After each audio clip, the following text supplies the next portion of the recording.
સાહેબ, અત્યારે આ જે જ્યોતિવાડા ડેમની બેદરકારી સામે આવી છે, જે લહેર છે, આ મુખ્ય લહેર છે અને લહેરમાં જે ખેડૂતોને પાણી છોડવામાં આવે છે અને અત્યારે લહેરમાં મોટું ગાબડું પડવાથી મોટી ઘટના સર્જાઈ છે.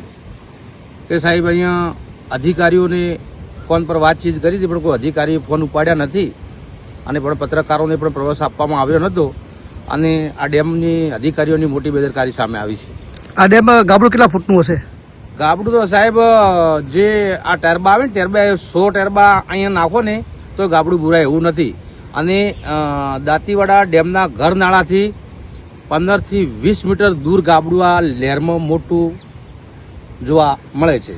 સાહેબ, દરવાજા આવેલા છે ને ડેમને કીધું ને તમને કે 20 ફૂટ દરવાજાથી ગાબડું દૂર છે. પાણી તો સાહેબ હાલ ચાલુ જ છે, કોઈ બંધ કરવામાં આવ્યું જ નથી.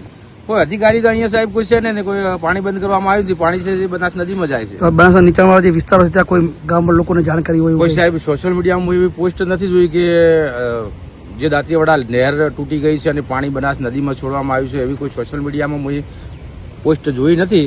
એટલે સાહેબ હું ના કહી શકું અધિકારીઓને કે જાણ કરી છે કે નથી કરી.